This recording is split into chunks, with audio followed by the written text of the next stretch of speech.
Hello everyone, welcome to PW only IAS और स्वागत है आपका आज की प्रीलिम बूस्टर न्यूज़ डिस्कशन में। तो आज मैं आपके साथ ये न्यूज़ डिस्कशन करूंगा क्योंकि आज ऋषभ सर अवेलेबल नहीं थे।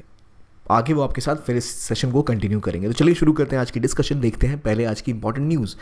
आज दो तीन बहुत इंपॉर्टेंट खबरें न्यूज़ में आई हैं। पहले प्राइम मिनिस्टर ने कहा है कि भारत ने पहली बार अग्नि 5 का टेस्ट किया MIRV टेक्नोलॉजी के साथ। अब ये MIRV टेक्नोलॉजी क्या होती है और क्यों इंपॉर्टेंट है ये समझेंगे। दूसरा, CAA के नए रूल नोटिफाई किए गए हैं इलेक्शन से ठीक पहले, यानी जो इंडिया का सिटीजनशिप अमेंडमेंट एक्ट था 2019 वाला, जिसके बाद बहुत बवाल मचा था, उसमें चेंजेस किए गए हैं। क्या चेंजेस किए हैं ज़रा इसको समझते हैं। सबसे पहले आते हैं इस बात के ऊपर कि MIRV टेक्नोलॉजी क्या होती है। हमें पता है अग्नि एक ऐसी मिसाइल है जिसका इस्तेमाल इंडिया किस लिए करने वाला है, अपनी प्रोटेक्शन के लिए। तो अग्नि मिसाइल जब भी लॉन्च होती थी तो आप मिसाइल के ऊपर जो समझते हो एक कोई न्यूक्लियर वॉरहेड लगा होता है या फिर कोई भी ऐसा वेपन होता है जिससे जब वो गिरेगा तो बहुत तबाही मचेगी। लेकिन एक ऐसी टेक्नोलॉजी बनाई गई है अब जिसके तहत एक ही मिसाइल के अंदर कई सारे वॉरहेड कैरी किए जा सकते हैं। फॉर एग्जांपल, एक मिसाइल है, उसके ऊपर जो आपका एक अग्नि मिसाइल होगी उसके अंदर एक वॉरहेड होता है, सिंगल वॉरहेड। लेकिन अब इसी एक के अंदर कई सारे आप देख रहे हो वॉरहेड होंगे। तो जब ये मिसाइल गिरेंगी तो कुछ अलग अलग तरीके से टूट के गिरेंगी। तो बार बार, जैसे एक बार गिरी, यहाँ ढेर सारे वॉरहेड इसके अंदर हैं, तो यहाँ एक गिरा फिर दूसरा, तो दोनों अलग अलग डायरेक्शंस पे गिर सकते हैं। इस MIRV मिसाइल टेक्नोलॉजी का फ़ायदा क्या होता है? इसका फ़ायदा ये होता है कि नॉर्मली अगर एक मिसाइल गई, मान के चलो कंप्लीट मिसाइल जाती और सामने से इसको रोकने के लिए उनके पास एक डिफेंस सिस्टम अगर होता तो वो सीधा जाके मिसाइल पर अटैक करते और मिसाइल को आसमान में ही उड़ा देते।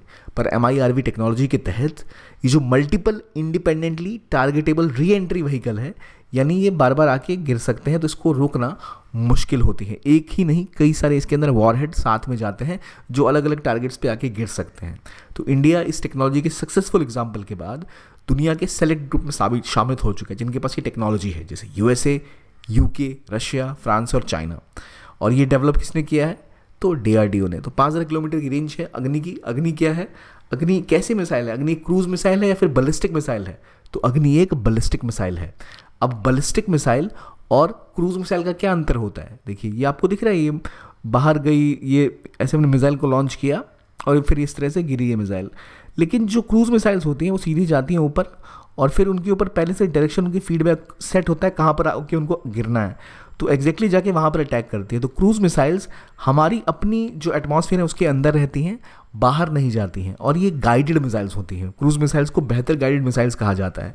लेकिन जो बैलिस्टिक मिसाइल्स होती हैं, ये एक बैलिस्टिक ब्लास्ट के थ्रू बाहर जाती हैं हमारे पहले एटमॉस्फेयर से थोड़ा, और फिर आके टारगेट के ऊपर गिनती हैं। तो बहुत ज़्यादा डिस्टेंस कवर कर सकती हैं बैलिस्टिक मिसाइल्स, लेकिन क्रूज मिसाइल्स गाइडेड होती हैं बेहतर एक्यूरेसी के साथ।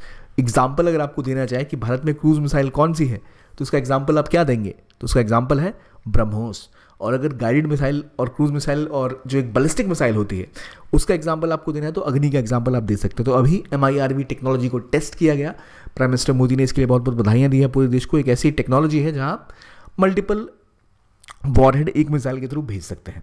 अगला इंपॉर्टेंट चेंज आया है सिटीजनशिप अमेंडमेंट एक्ट के रूल्स में। इस रूल में क्या बदलाव किए गए? इसके अंदर ये बदलाव किए गए कि अगर कोई व्यक्ति 2014 से पहले भारत में एंटर हुआ है और वो व्यक्ति पाकिस्तान, अफगानिस्तान या फिर बांग्लादेश से आता है, याद रखिए पाकिस्तान, अफगानिस्तान या बांग्लादेश से आता है, और वो या हिंदू है या सिख है या बुद्धिस्ट है, जैन, पारसी या क्रिश्चियन है, तो उस व्यक्ति को भारत की सिटीजनशिप लेने के लिए ये ज़रूरी नहीं है कि उसको दिखाना पड़ेगा कि उसके पास पासपोर्ट है इन कंट्रीज़ का या फिर उसके पास एक वीज़ा है। आमतौर पे भारत में कोई भी व्यक्ति अगर बाहर से आता है और उसके पास एक वैलिड वीज़ा नहीं है तो उसको इलीगल इमिग्रेंट कहा जाता है, कि वो इंडिया में इलीगली एंटर हुआ है। और अगर आप इलीगली एंटर होते हो तो भारत की आपको नागरिकता नहीं मिल सकती है। लेकिन इन बदलावों के बाद कोई व्यक्ति अगर, याद रखिए, पाकिस्तान, अफगानिस्तान और बांग्लादेश, इन 3 देशों से आता है और वो हिंदू है, सिख है, बुद्धिस्ट है, जैन, पारसी या फिर क्रिश्चियन है, तो उसको ऐसा कोई कागज़ नहीं दिखाना पड़ेगा कि मेरे पास वैलिड वीज़ा है इंडिया का। यानी अगर उसके बाप दादा कोई भी इंडिया में रहते हो, किसी के डॉक्यूमेंट वो दिखा दे तो वो काम चल जाएगा।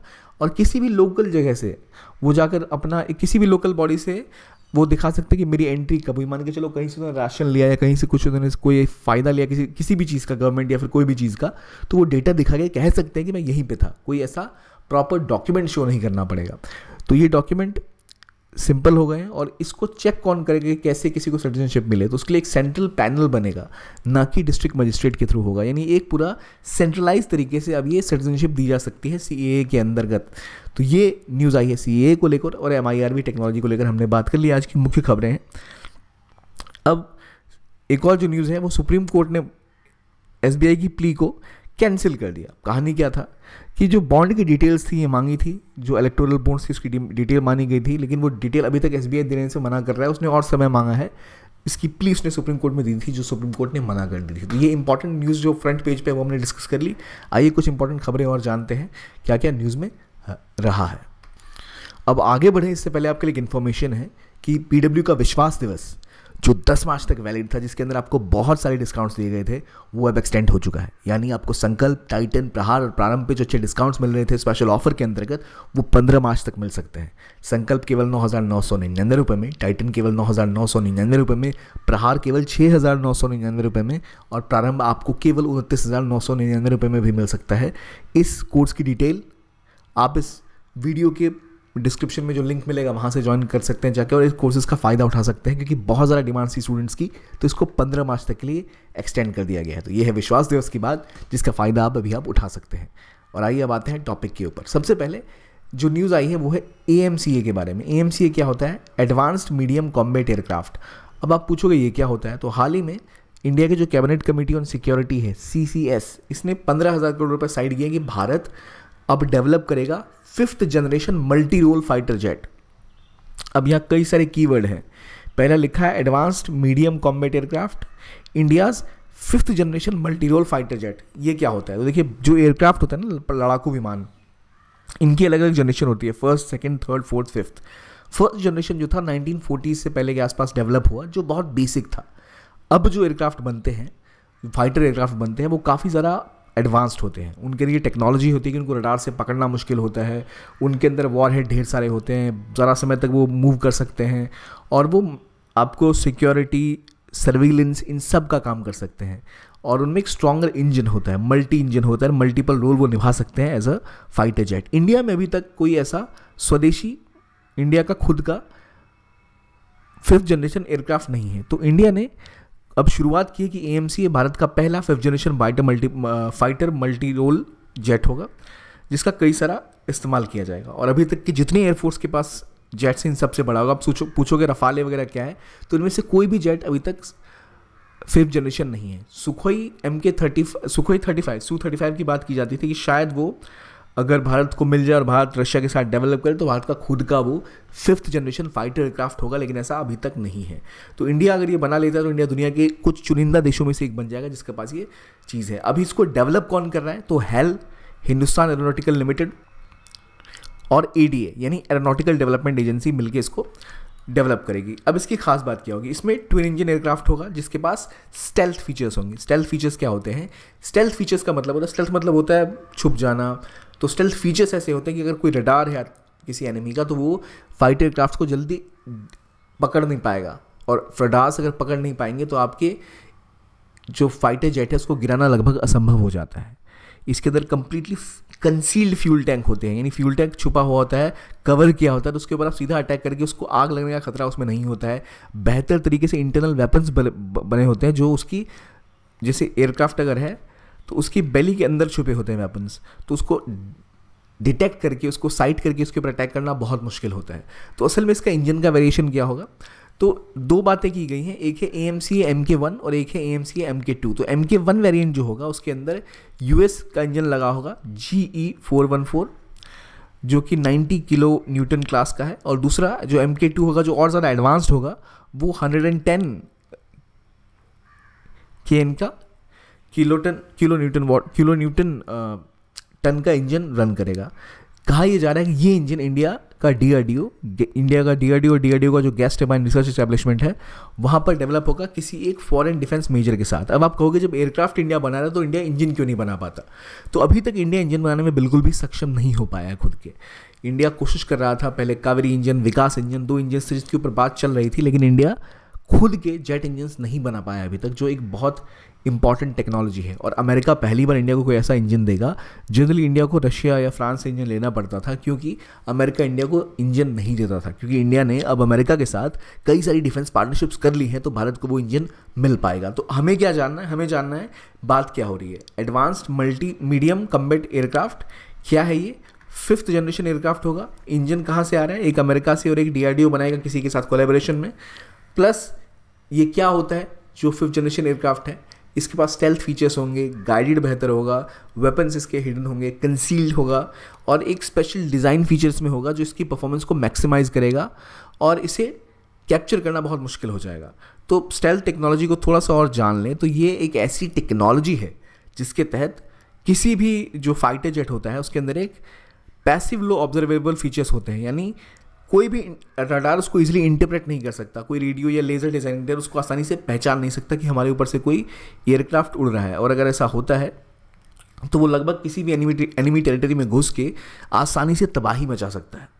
तो ये सारे जो मिशन से मैन्यूवर कर सकते हैं, अपने जो बॉम्बर्स हैं, जो अपने मिसाइल्स हैं, उनको ईजिली गिरा सकते हैं दुश्मन की टेरिटरी पर ले जाके। जब ये डिस्कस कर लिया तो अब एक बार ना पीछे आगे थोड़ा हम फाइटर जेट के जनरेशन्स पे जाते हैं। तो पहला जो था फर्स्ट जनरेशन फाइटर, वो 1940s के आसपास डेवलप हुए। जर्मनी ने इसको बहुत बेहतर तरीके से डेवलप किया था। तो ये वो ज़माना था जब बेसिक बेयर बोन प्लेन होता था, ऊपर से कोई शूटिंग कर रहा होता था बैठ के। तो फर्स्ट जनरेशन एयरक्राफ्ट हुआ करते थे। सेकेंड जनरेशन तब आए जब उनके अंदर कैनन्स, मशीन गन और बम भर के भेजने लग गए कि भाई बम गिरा दो, और वो बम गिरा देते थे इलाके में। और ये इनकी स्पीड बढ़ने लग गई, ये अब सुपरसोनिक स्पीड तक पहुंचने लग गए, आवाज़ की गति से भी तेज़। और इनमें सेमी गाइडेड मिसाइल्स हुआ करती थी कि मिसाइल डाल दी, जरूरत पड़ी तो गिरा देंगे और बम गिर जाएंगे। तो इसका एग्जांपल है MiG-21। अब आप कहोगे इंडिया तो MiG-21 हाल में भी उड़ाता आया है, तो हाँ, भारत अभी भी कई जगह सेकेंड जनरेशन एयरक्राफ्ट ही उड़ाता था। और फिर आए 1960-70s के आसपास थर्ड जनरेशन फाइटर जेट्स। ये बहुत सोफिस्टिकेटेड थे, ये ज़्यादा मैन्यूवर कर सकते थे। इनका एग्जाम्पल है MiG-23 और मिराज 3। इनके पास टारगेट्स को उन एरियाज पे भी अटैक कर सकते थे जहाँ तक पायलट देख नहीं सकता था, यानी बियॉन्ड विजुअल रेंज। जो कि पायलट की देखने की क्षमता है उससे आगे भी जाके मिसाइल की टेक्नोलॉजी होती थी, वो जाके वहाँ पर हमले कर सकता था। लेकिन दुनिया और आगे बढ़ी और 1970s आते आते और 1980s में फोर्थ जनरेशन एयरक्राफ्ट बन गए, जिसको हम जानते हैं F-16, MiG-29, फ्रेंच मिराज, जो इंडिया में भी है मिराज 2000। वो फोर्थ जनरेशन एयरक्राफ्ट थे, फोर्थ जनरेशन क्राफ्ट थे जो ज़्यादा एडवांस्ड हैं, जिनके पास इलेक्ट्रॉनिक फ़ाइट कंट्रोल है, जो ज़्यादा बेहतर तरीके से अटैक्स कर सकते हैं। ये एक बेहतर एडवांस्ड फाइटर जेट्स हैं। फिफ्थ जनरेशन एयरक्राफ्ट वो होते हैं जो कि सभी मामलों में स्टेल्थ होते हैं, इनको रडार के द्वारा पकड़ना बहुत मुश्किल होता है। इनका जो परफॉर्मेंस होता है वो हाई परफॉर्मेंस होता है, और इसकी वजह ये होती है इनका जो एयर फ्रेम होता है, जो इनका डिज़ाइन होता है, वो बेहतर कैपेबिलिटी इनको प्रदान करता है। ये सुपर क्रूज कर सकते हैं। इसका बेस्ट एग्जाम्पल है F-22, दुनिया का पहला combat ready fifth generation fighter jet, जो 2005 में अमेरिका ने अपनी एयरफोर्स में शामिल किया। दुनिया में भी बहुत कम fifth generation multi role fighter, और अभी दुनिया के केवल 3 देशों के पास fifth generation multi role fighters हैं। कौन कौन से हैं? USA, चाइना और रशिया। अब इसमें खास बात यह है कि रशिया के पास कौन सा है, तो उनके पास सुखोई Su-57 है, और ख़ास तौर पे चाइना ने चेंगडू J-20 ये इनका फिफ्थ जनरेशन एयरक्राफ्ट है। तो इसी को देखते हुए ये बहुत इंपॉर्टेंट होता है कि देशों को पता हो कि भाई किन किन देशों के पास है। तो अब इंडिया इसके ऊपर काम करना स्टार्ट कर चुका है, और अमेरिका के पास तो है ही। तो कई जगह पे ये पूछा जा सकता है कि किसके किसके पास अभी तक फिफ्थ जनरेशन एयरक्राफ्ट है। इंडिया में उसके ऊपर काम करना स्टार्ट कर चुका है। अब आपके दिमाग में एक सवाल आएगा, LCA तेजस भी तो भारत के साथ था, तेजस क्या है? तो तेजस असल में फिफ्थ जनरेशन एयरक्राफ्ट नहीं, एक सिंगल सीट सिंगल इंजन का लाइट एयरक्राफ्ट है, जिसको अगर आपको कहीं भी किसी को अगर इवैक्यूएट भी करना है तो वो भी आप कर सकते हो। देखिए, ये जो फिफ्थ जनरेशन और फोर्थ जनरेशन एयरक्राफ्ट होते हैं, ये बहुत बड़े मल्टी इंजन वाले महंगे एयरक्राफ्ट होते हैं। तो इनसे आप छोटे मोटे मिशन नहीं कर सकते, क्योंकि खोने पर या गिरने पर बहुत बड़ा खतरा रहता है। तो ऐसे छोटे मोटे मिशन के लिए, या आपको अगर ईजी ऑपरेशंस करने हैं, तो उसके लिए आपको कम भार वाला बेहतर मैन्यूवरेबिलिटी वाला एयरक्राफ्ट चाहिए होता है, जिसका एग्जांपल है LCA तेजस, जो भारत का खुद का एक supersonic all weather multi role fighter था। लेकिन ये सिंगल सीट वाला सिंगल इंजन वाला एयरक्राफ्ट है। डबल इंजन का क्या होता है कि अगर एक इंजन खराब हो गया तो दूसरा ऑपरेशनल रहता है। इंडिया का LCA 1983 में शुरू हुआ था, लेकिन बहुत समय इसे लगा था डेवलप होने में। LCA का आप इमेजिन करो, इंडिया का जो LCA प्रोग्राम था इतने समय पहले स्टार्ट होने के बावजूद भारत में जब इम्प्रूव हुआ, भारत में जब इंडियन एयरफोर्स में जो उसको ऐड किया गया, वो पीरियड था 2015, यानी 2015 में जाकर इसको इंडियन एयरफोर्स में इंडक्ट किया गया था। और इसका प्लान 1983 से भी बनना शुरू हुआ। तो पहली बार जो उड़ान भरी थी इसने वो 2001 में भरी थी। तो ये LCA तेजस जो है एक मल्टी रोल आपका लाइट कॉम्बैट एयरक्राफ्ट किसे कहते हैं। तो ये असल में 1980s में ही इंडिया ने बनाना स्टार्ट कर दिया। तो आप समझ सकते हैं कि भाई ये हाई जो कहते हैं ना 4th 5th जनरेशन एयरक्राफ्ट से तो आप इसको नॉर्मली कंपेयर नहीं कर सकते, उस मामले में बहुत पीछे है। अभी तेजस मार्क 2 पे भी काम होना स्टार्ट हो चुका है। और ये असल में मिग जो एयरक्राफ्ट इंडिया उड़ाता था, फर्स्ट सेकंड जनरेशन एयरक्राफ्ट जो इंडिया रन कर रहा था, उसको हटा के अब LCA तेजस इंडिया में यूज़ किया जाएगा। इसको डेवलप किया था ADA और HAL ने मिलकर, DRDO और CSIR की लेबोरेटरीज़ में। तो आपने समझा कि लाइट कॉम्बैट एयरक्राफ्ट क्या होता है, किन देशों के पास 5th generation multi role fighter jets हैं, जनरेशन्स कौन कौन सी होती हैं, भारत क्या डेवलप करना चाह रहा है, कौन सी संस्था इसे डेवलप कर रही है। आगे अब जानते हैं डिक्लेरेशन के बारे में, यानी याउंडे डिक्लेरेशन। अब सवाल अगर आपसे पूछूं याउंडे डिक्लेरेशन किससे संबंधित है, तो आपको जवाब होना चाहिए मलेरिया से। असल में जो अफ्रीकन कंट्रीज़ है वहाँ बहुत ज़्यादा मात्रा में मलेरिया होता है। इंडिया में भी होता है, लेकिन अफ्रीका में भी बहुत ज़्यादा बर्डन है मलेरिया का। अगर आप उनकी प्रपोर्शन को देखें तो जो अफ्रीकन कंट्रीज़ हैं जिनका हाईएस्ट बर्डन ऑफ मलेरिया, जहाँ सर्वाधिक मात्रा में मलेरिया होता है, उन्होंने एक याउंडे डिक्लेरेशन साइन किया कि हमें मलेरिया की से होने वाली मृत्यु को दुनिया से ख़त्म कर देना है, अपने देशों से ख़त्म कर देना है। तो याउंडे डिक्लेरेशन के अंतर्गत मलेरिया से होने वाली डेथ्स को ख़त्म करना इनका प्रमुख एजेंडा है। ये साइन किया गया 11 अफ्रीकन कंट्रीज़ के द्वारा, जहाँ पर सर्वाधिक मात्रा में अभी मलेरिया की वजह से मृत्यु होती है, 11 अफ्रीकन कंट्रीज़। और ये कहाँ, इसका नाम क्या है, क्यों ऐसा बोला गया, तो असल में ये याओंडे कॉन्फ्रेंस जो है वो कैमरून के साथ वर्ल्ड हेल्थ ऑर्गेनाइजेशन ने होस्ट किया था। और याओंडे जो जगह है ये असल में कैमरून की कैपिटल है। कैमरून एक देश है अफ्रीका में, उसकी कैपिटल का नाम याओंडे है। तो कैमरून की कैपिटल में डिक्लेरेशन किया गया। और इसके अंदर सिग्नेटरीज कौन कौन है, Burkina Faso, Cameroon, Congo, Ghana, Mali, Mozambique, Niger, Nigeria, Sudan, Uganda and Tanzania. दुनिया का 70% जो ग्लोबल मलेरिया का बर्डन है इनके ऊपर ही आता है। और 95% तक जो दुनिया भर में मलेरिया से मौत होती है वो इन्हीं राज्यों में होती है। तो उन्होंने कहा है कि ये मलेरिया का थ्रेट खत्म करेंगे और मलेरिया की डेथ्स को बिल्कुल एंड कर देंगे। इन्होंने कहा है ये कैसे करेंगे, ये तो उसके लिए कमिटमेंट की गई है कि ये डेटा टेक्नोलॉजी के ऊपर इन्वेस्टमेंट करेंगे, ये लेटेस्ट टेक्नोलॉजी गाइडेंस का इस्तेमाल करेंगे जिससे मलेरिया को कंट्रोल किया जा सके। और इसके लिए ये अपने हेल्थ सेक्टर में इन्वेस्टमेंट बढ़ाएंगे, अकाउंटेबिलिटी बढ़ाएंगे एक दूसरे की, कि कैसे वो एक दूसरे से सीख सकें, कैसे कैसे मल्टी सेक्टरल कोलैबोरेशन हो सके। जिन देशों ने बेहतर एग्जाम्पल पुश किए हैं उसका एग्जाम्पल वो ले सकें और चीज़ों को इस तरह से ले जाएं कि कंप्लीटली मलेरिया से लड़ सकें। अब देखिए इंडिया में इसके लिए एक बहुत बड़ी सीख है कि इंडिया में मलेरिया बहुत ज़्यादा मात्रा में फैलता है और इंडिया अभी तक मलेरिया फ्री नहीं है। लेकिन एक देश है साउथ एशिया में जो मलेरिया फ्री है, उसका नाम पता है क्या है? Sri Lanka. Sri Lanka is a malaria free country, जो 2016 में WHO ने इसको सर्टिफाई किया था। तो उससे इंडिया सीख सकता है, इनसे भी इंडिया सीख सकता है। अब याओंडे डिक्लेरेशन में बात क्या हुई, तो मलेरिया डिजीज़ की बात हुई। मलेरिया डिजीज़ क्या है, तो एक इन्फेक्शियस डिजीज़ है जो किसके द्वारा ट्रांसमिट किया जाता है, काफ़ी प्रचलित नाम है, एक फीमेल एनफिलीस मस्कीटोज़ के द्वारा। और जो उनमें दंश में ऐसा होता क्या है जो ये फैलता है, तो वो होता है प्लाज्मोडियम प्रोटोजुआ के द्वारा ये हमारे शरीर में फैलता है। ये एक लाइफ थ्रेटनिंग डिजीज़ हो सकती है। अमेरिका, साउथ अमेरिका खासतौर पे, अफ्रीका और एशिया में ये बीमारी फैली जाती है। प्लाज्मोडियम पैरासाइट की वजह से बीमारी फैलती है, जो अगर आपको जो फीमेल एनोफिलीस मॉस्किटो अगर वो काट लेगा तो फिर आपके अंदर ये पैरासाइट फैल जाएगा और आप बीमार पड़ सकते हैं। ये लिवर सेल में जाके पैरासाइट इनिशियली मल्टीप्लाई होने लगता है और आपके जितने रेड ब्लड सेल हैं उसके ऊपर अटैक करता है और आपको बीमार बनाने की पूरी तरह से क्षमता रखता है। इंडिया के लिए मलेरिया हमेशा से एक बड़ी समस्या रहा है जिससे इंडिया सालों से लड़ता आ रहा है।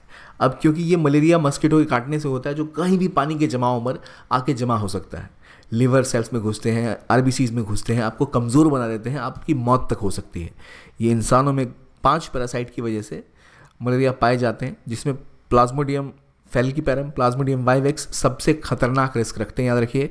प्लाज्मोडियम वाइवेक्स के बारे में और फाल्सीपैरम के बारे में अक्सर पूछा जाता है, तो इनके द्वारा मलेरिया हमारे शरीर में फैल सकता है। तो भारत की सरकार ने इससे कंट्रोल करने के लिए कई सारे मेजर्स बहुत पहले भी लॉन्च किए हैं, जैसे national framework for malaria elimination जो 2016 में लॉन्च किया गया 2030 तक के लिए। इसका मेन मुद्दा ये था कि 2027 तक भारत मलेरिया से मुक्त हो जाएगा, malaria elimination by 2027। Already Sri Lanka malaria free हो चुका है। इसके अलावा 5 साल के लिए एक स्ट्रेटेजिक प्लान भी 2017 में शुरू किया गया था कि कैसे एलिमिनेट किया जाए। इसके लिए 571 डिस्ट्रिक्ट जो इंडिया के हैं वहाँ से इसको कैसे मलेरिया को हटाना है, इसके ऊपर फोकस किया गया था। और malaria elimination research alliance India शुरू किया गया था, मेरा इंडिया, जिसमें ICMR जो है उसे इसने इस्टेब्लिश किया था और कई सारी प्राइवेट और गवर्नमेंट एंटिटीज़ के साथ मिलकर मलेरिया को कंट्रोल करने की कोशिश कर रहे थे। इंडिया में वर्तमान में 83% तक मलेरिया से होने वाली मृत्यु की कमी हो चुकी है और लगभग 92% मलेरिया मोर्टेलिटी 92% तक 2000 से लेकर 2020 तक कम हो चुकी है। तो भारत अपने गोल की तरफ बढ़ रहा है, लेकिन जितनी तेज़ी से बढ़ना चाहिए वैसे नहीं बढ़ पा रहा है। मलेरिया की वजह से अभी भी जो मानसून का मौसम है वहाँ बहुत लोगों की जानें जाती हैं। इसको कंट्रोल करने का एक मेजर ये भी है कि जो पब्लिक अवेयरनेस अगर वो हो और वो अगर जल जमाव रोके, जल्दी से डॉक्टर को दिखाने अगर कोई समस्याएं आए तो जो मेडिसिन है वो दी जाए, तो अभी तक मलेरिया को कंट्रोल किया जा सकता है और यही कोशिश भारत को करनी चाहिए। लेकिन मलेरिया से जुड़ी हुई कौन सी डिक्लेरेशन की हम बात करें तो याओंडे डिक्लेरेशन कितने देशों ने साइन की, 11 ने या 12 ने। याओंडे कौन सी जगह है, कहाँ पर है, कैमरून में है, क्या था ये भी हमने जान लिया। अब इससे जुड़ी हुई एक न्यूज़ है वोल्बाकिया मेथड। ये न्यूज़ में था 2003 में, इस पेपर 2023 में एक PVQ भी आया था। तो वोल्बाकिया मेथड क्या है? अब देखिए, वोल्बाकिया मेथड एक तरीका था जिसके तहत मस्कीटोज जो हम मलेरिया के उनको मारा जाता है। यानी आप एक इन्फेक्टेड वोल्केरिया से इन्फेक्टेड आप एक मच्छर को मैदान में उतारते हो, जिससे बाकी मच्छर से संपर्क में आते हैं मस्कीटोज और वो अलग अलग मच्छरों के साथ इन्फेक्शन फैलाने लगता है और मच्छर खुद से खुद मरने लगते हैं। यानी जो मलेरिया इन्फेक्टेड मस्कीटोज है उनको आप इन्फेस्ट करते हो वोल्बाकिया के वायरस से। ये एक तरीका है वोल्बाकिया जिसके तहत आप कैसे मलेरिया के मच्छरों को मारोगे, तो उन्हें कंट्रोल करने की टेक्निक थी। इस पर क्वेश्चन पहले आ चुका है। तो वोल्बाकिया मेथड का इस्तेमाल किया जाता है तो control malaria by using Wolbachia infected mosquito को आप छोड़ देते हो, वो किसी फीमेल या मेल मस्कीटो के टच में आता है, फिर उस मेल को उससे इन्फेक्शन हो जाता है, फिर वो आगे जाके मेल मच्छर किसी और फीमेल के टच में आएगा, उससे उनको इन्फेक्शन हो जाएगा। तो एक चेन बन जाएगी जिससे फिर जो मलेरिया फैलाने वाले मच्छर हैं इन सब की मौत हो जाती है। तो ये जो डिजीज स्प्रेड करते हैं मस्कीटोज उनको कंट्रोल करने का मेथड है जिसे हम कहते हैं वोल्बाकिया मेथड, जो इसका करेक्ट आंसर है। तो आपको पता लग गया क्या है ये कहानी। अब आते हैं सेला टनल के ऊपर में। असल में प्राइम मिनिस्टर ने हाल ही में वर्चुअली एक टनल का उद्घाटन किया। कौन सा टनल था? उसका नाम है सेला टनल। तो ये विकसित भारत विकसित नॉर्थ ईस्ट प्रोग्राम के अंतर्गत लॉन्च किया गया। अब ये सेला टनल कहाँ पर है? तो ये असल में ये टनल असम से तवांग को जोड़ता है। असम के तेजपुर को तवांग से जोड़ता है जो कि अरुणाचल प्रदेश में है। सेला इंपॉर्टेंट इसलिए है, सेला एक लेक का नाम है, ठीक है। तवांग बहुत इंपॉर्टेंट रीजन है जिसको अक्सर चाइना क्लेम करता है कि उनके देश का हिस्सा है ये एज पार्ट ऑफ तिब्बत, लेकिन ऐसा कुछ है नहीं और भारत लगातार इसका विरोध करता रहता है। तो सेला टनल के अंतर्गत एक नई टेक्नोलॉजी का इस्तेमाल किया गया जो न्यू ऑस्ट्रियन टनल टेक्नोलॉजी थी, जिसके तहत सर्वाधिक सेफ्टी फीचर्स को फॉलो किया गया। इन टनलों की टेक्नोलॉजी में एक्स्ट्रा सपोर्ट प्रोवाइड किया जाता है जब टनल बन रहा होता है। जो टनल बनाया जाता है उनके ऊपर एडिशनल सपोर्ट बनाया जाता है ताकि वो टनल्स गिरे ना, जैसे हमने हाल में एक घटना देखी थी। तो इस टनल टेक्नोलॉजी का इस्तेमाल किया गया ताकि बेहतर और स्ट्रॉन्गर टनल बनाए जा सकें। इससे क्या होगा भाई इस टनल को बनने से? देखिए, तवांग का जो रीजन है वो बहुत सेंसिटिव रीजन है और इसके ऊपर चाइना अक्सर क्लेम ठोकता है। तो इंडिया के लिए बहुत इंपॉर्टेंट है कि अरुणाचल प्रदेश पूरी तरह से कनेक्टेड रहे इंडिया से, मेनलैंड इंडिया से। तो इसलिए नॉर्थ ईस्ट में ये टनल बनाना उनको जोड़ता है। हर मौसम में वहाँ पर बर्फ़ भी गिरती है तो ऑल वेदर कनेक्टिविटी प्रोवाइड करेगा तवांग को। और इससे आर्म फोर्सेस के जो अगर कभी वेपन्स ले जाने पड़े या हमारे सोल्जर्स को डिप्लॉय करना पड़ा तो वो भी यहाँ आसानी से जा सकेंगे। तो इंडियन आर्मी की जो प्रिपेयर्डनेस है वो भी स्ट्रांग हो जाएगी।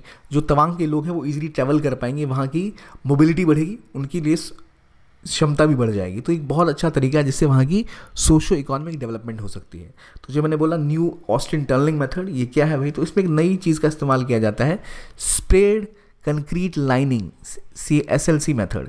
यानी नॉर्मली जो हम टनल इस्तेमाल करते हैं उसमें एक बदलाव देखा जाता है इस तकनीक के तहत। इसमें क्या होता है कि जो जैसे आप कहीं से टनल बना रहे हैं, मान लो एक टनल है, तो इस टनल के अंतर्गत जब आप टनल का निर्माण करते हैं तो जो वॉल होती है, ऊपर वॉल होती है चारों तरफ की, तो वॉल की जो स्ट्रेंथ होती है उसको अक्सर मॉनिटर करना भूल जाया जाता है, उसको उस तरह से ढंग से मॉनिटर नहीं किया जाता। तो यहाँ इस टेक्नोलॉजी में क्या होता है, जो पहले जब आप ज़मीन को खोदते हैं, डिगिंग होती है, तो पहले एक पूरा फेस डिग किया जाता है, फिर धीरे धीरे करके अब आगे बढ़ते हैं, उसको फेस बाय फेस आगे डिग करते हैं, अलग अलग हिस्से को अलग तरीके से काट के हटाया जाता है जिससे ऊपर का हिस्सा कमज़ोर ना हो, और जब उसको बनाया जाता है तो उसके वॉल को बेहतर तरीके से स्ट्रेंथन किया जाता है।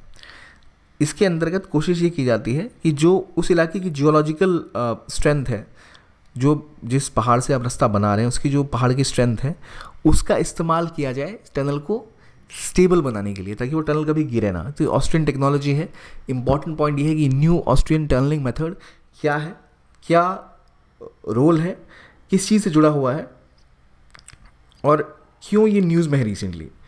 उत्तराखंड में कहाँ पर एक जो टनल कोलैप्स हुआ था, तो वो था सिलक्यारा टनल। सिलक्यारा टनल आपको याद होगा, सिलक्यारा टनल के कोलैप्स की वजह से कई उसमें मजदूर फंस गए थे, जो काफ़ी एक 41 जो वर्कर्स से ट्रैप हुए थे, जो बहुत बड़ी न्यूज़ बनी थी। सिलक्यारा से जुड़ा हुआ ये न्यूज़ था, और इसलिए अब जो इंडिया का सेला टनल है जो तवांग को जोड़ता है असम से, वहाँ पर हमने कौन सी टेक्निक यूज़ की है, ऑस्ट्रियन टनलिंग मेथड, जिससे हम और स्ट्रॉन्ग टनल बना सकें। अब ये टनल बनाता कौन है, तो जो बॉडी इसको बनाती है उसका नाम है BRO, यानी बॉर्डर रोड ऑर्गेनाइजेशन, जो 1960 में पंडित जवाहरलाल नेहरू द्वारा शुरुआत की गई थी, जिससे इंडिया का बॉर्डर बनाना, जो इंफ्रास्ट्रक्चर है भारत के रिमोट एरियाज़ में, उनको डेवलप करने का जिम्मा दिया गया था। ये असल में किस मंत्रालय के अंतर्गत आती है, तो मिनिस्ट्री ऑफ डिफेंस के अंतर्गत आती है। तो जो हमारी अर्बन अफेयर्स मिनिस्ट्री है उससे बाहर हटके, जो हमारे रोड ट्रांसपोर्ट मिनिस्ट्री है उससे बाहर हटके BRO मिनिस्ट्री ऑफ डिफेंस के अंतर्गत आती है, जो 2015 में इसको लाया गया था। और इसका जो मोटो है वो है श्रमेणेव सर्वम साध्यम। हर एक चीज़, हाथ जो कठिन परिश्रम है उसके थोड़ा आप प्राप्त कर सकते हैं। श्रमणा सर्वम साध्यम, किसी भी चीज़ को आप साध सकते हैं मेहनत के द्वारा। तो BRO का रोल क्या है, क्या काम है, ये आपने समझा। अब आपसे मेरे कुछ सवाल हैं। BRO is under Ministry of Road Transport and Highways of India. Sela Tunnel connects Manali with Lahaul. Yaoundé Declaration committed to accelerated action to end deaths from the malaria disease. Malaria disease is transmitted by female Anopheles mosquitoes caused by Plasmodium protozoa. इनमें से कितने answer जो statements है वो true हैं, कितने false हैं? I hope right answers आपको पता होंगे। अपने आंसर्स लेके और हम देखते हैं राइट आंसर्स क्या है। पहला फॉल्स है, क्योंकि BRO किसके अंदर है, तो मिनिस्ट्री ऑफ डिफेंस के अंतर्गत। सेना टनल असम को तवांग यानी अरुणाचल प्रदेश से जोड़ता है, मनाली और लाहौल से कोई संबंध इनका है नहीं। याओंडे डिक्लेरेशन बिल्कुल मलेरिया डिजीज़ की डेथ को कम करने के लिए थी, जो कि एक कैमरून का इसकी कैपिटल है। मलेरिया डिजीज़ बिल्कुल वो भी फीमेल एनोफिलीज मस्कीटोज के काटने की वजह से ही होती है, और ये भी प्लाज्मोडियम प्रोटोजोआ की वजह से होती है। प्लाज्मोडियम वाइवेक्स और फल्कीप्रम हमने पढ़ा, उसका भी एक बड़ा रोल रहता है। तो ये नाम और ये चीज़ें आप होप आपको याद रहेंगी। आई होप आपको ये सेशन अच्छा लगा। देखने के लिए बहुत बहुत धन्यवाद। Keep on watching PW Only IAS and have a nice day.